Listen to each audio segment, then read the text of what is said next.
तो जैसे ही मरने के लिए तैयार हुई है तो बाबा नारद आ गए हैं। बाबा नारद ने कहा, कौन हो बेटी तुम और क्यों आई हो वो इतनी रात? सुनीति ने कहा, बाबा आप जानते हो, आप तो संत हो, आप तो सब कुछ जानते हो। बेटा क्यों आई हो? सुनीति ने कहा, बाबा मरने के लिए आए हैं। मरने के लिए? बोले हाँ। देखिए एक स्त्री कब मरती है? स्त्री के पीछे मरने के 3 कारण होते हैं। या तो समाज में उसका लोग सम्मान नहीं करते हो, दूसरा कारण जिसका पति ने परित्याग कर दिया हो, और तीसरा कारण जिसकी कोख से कोई संतान पैदा नहीं हो। सुनीति ने कहा, बाबा मेरे पीछे तो तीनों के तीनों ही कारण हैं। क्यों? क्योंकि मेरी कोख से कोई संतान नहीं है और महाराज ने भी मेरा साथ छोड़ दिया है, और संसार के जितने भी लोग हैं मुझे सम्मान नहीं देते हैं, बांझ कहते हैं। तो बाबा नारद ने कहा, बेटा आप ऐसा करो, आप लौट जाओ। मैं ये वादा करके कहता हूं बिटिया, 1 साल के अंदर तेरी कोख से एक संतान का प्रादुर्भाव होगा, वो बहुत बड़ा भक्त होगा। रानी ने कहा, बाबा जे बताओ 6 महीना है गए, आज तक हमने अपने पति को मुंह नहीं देखो, तो हमारे घर में संतान कहां से आ जाएगी? लड़की हाँ, तू हमको उन महात्माओं से समझ रही है? मोर बचन जय परिजय फीका, संत बचन पत्थर की लीखा। देखिए बाबा नारद ने कहा, बेटी आप जानती हो 1 साल के अंदर तुम्हारी कोख से संतान पैदा हो जाएगी।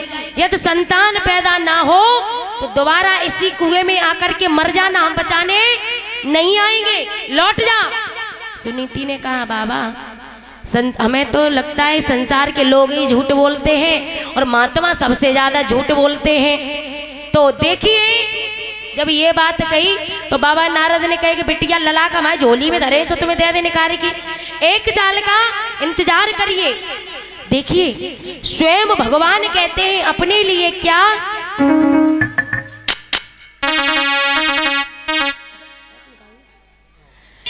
कि मोर बचन चाहे पड़े जाए फीका, और संत वचन पत्थर की लीका। एक बार को भगवान स्वयं कहते हैं मेरा वचन व्यर्थ जा सकता है, लेकिन संतों का वचन कभी व्यर्थ नहीं जाता। बेटी तुम लौट जाओ। आज मैया सुनीति लौट आई है और आकर के उसी झोपड़ी में पुनः लेट गई है और सोच रही है लेट करके, महाराज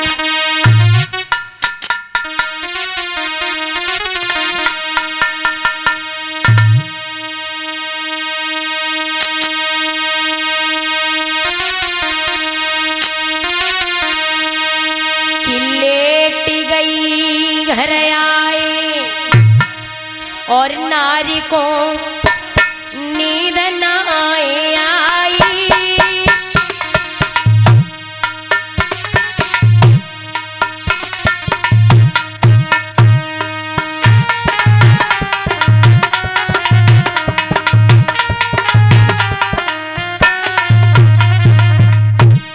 आज रानी सुनीति उस झोपड़ी में आकर के लेट गई है, लेकिन महाराज नींद नहीं आ रही है। सोच रही है रानी,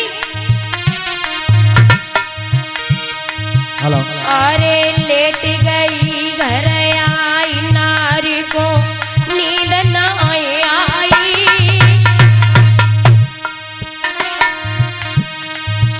और नारद की बात पे बिटिया गई है सकुचाई।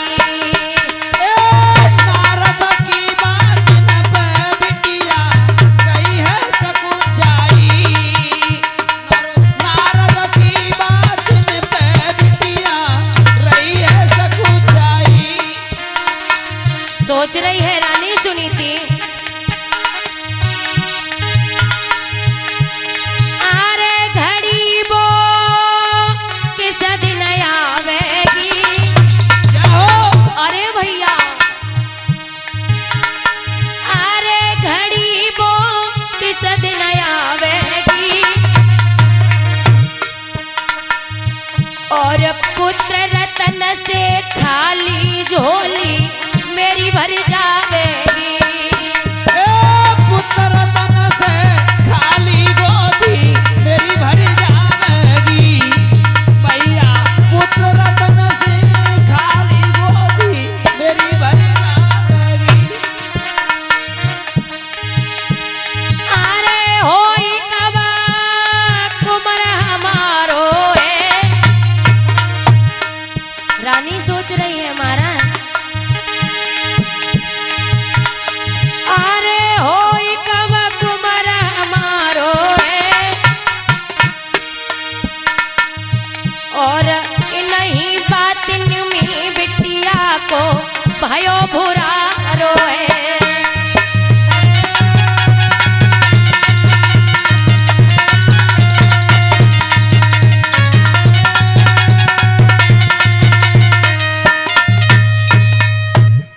महाराज जब ये सोच रही है, हे भगवान कौन सा दिन होगा जो मेरी खाली झोली भरेगी,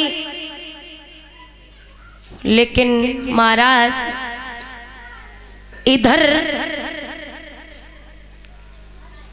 महाराज उत्तानपाद जब अपनी सभा में बैठे हैं, देखिए आज बाबा नारद का वचन सत्य होने के लिए जा रहा है।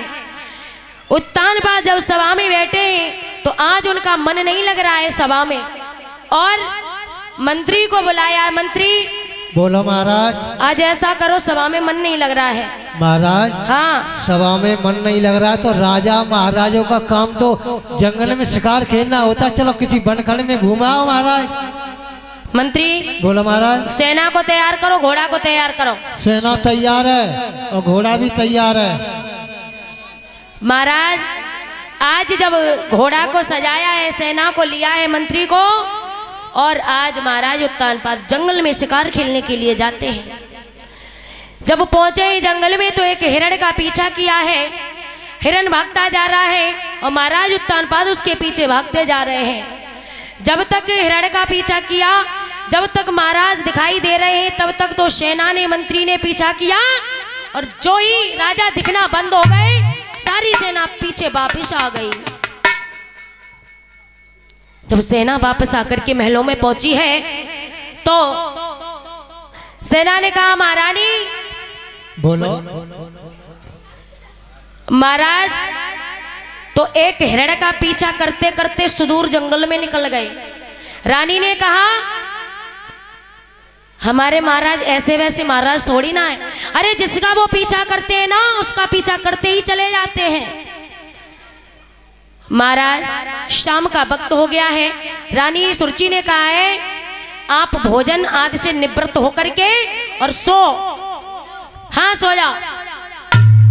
और महाराज सुरुचि ने भी अपना पेट भरा और वो भी सो गई, और कहा हमारे महाराज आते ही होंगे।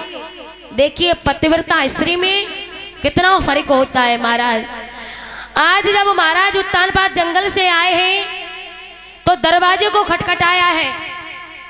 दरवाजा खोलो, अरे दरवाजा खोलो, क्या सारे के सारे मर गए? जब दरवाजा नहीं खोला तो महाराज उत्तानपाद को अपनी बड़ी रानी की याद आई है और घोड़े को तुरंत घुमाया है। और जहां पर रानी सुनीति झोपड़ी में रहती थी वहीं पहुंचे हैं। आधी रात का वक्त है मेरे प्यारे, और आज रानी की झोपड़ी का दरवाजा खटखटाने लगे हैं। रानी सुनीति अरे दरवाजा खोलो, और कहने लगे कि प्राण ने प्यारी, ओ मेरी प्यारी रानी, हम ठाड़े त्यारे द्वारे रे धन खोलो जल्दी की बरिया।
कुलबंती तुम सतबंती हम ठाड़े त्यारे द्वार रे धन खोलो जल्दी की बरिया।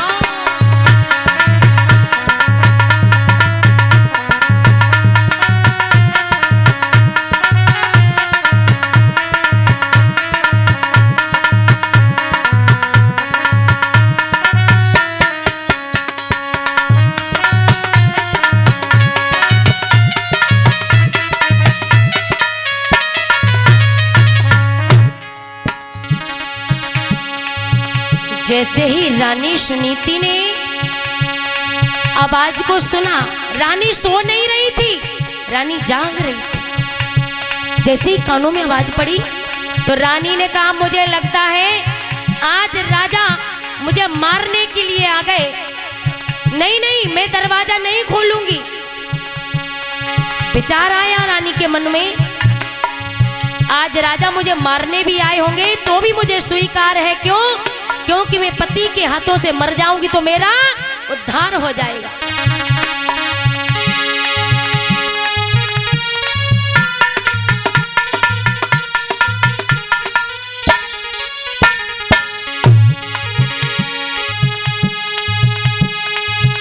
अरे सुनी आवाज दौड़ के आई, प्रीतम ठाड़े द्वार हो।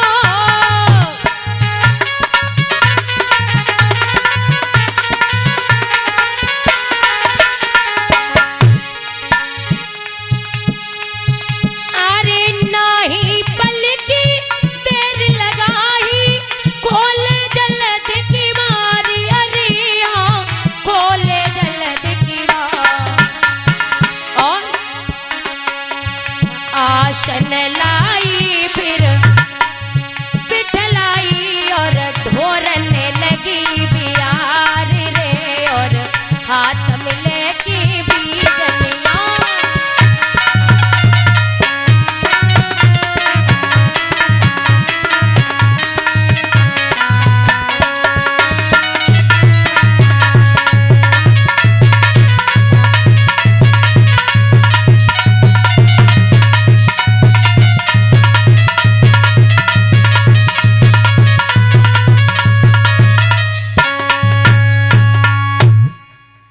महाराज जैसे ही दरवाजों को खोला है, हाथ पकड़ के रानी आज ले गई है। महाराज आप इतनी रात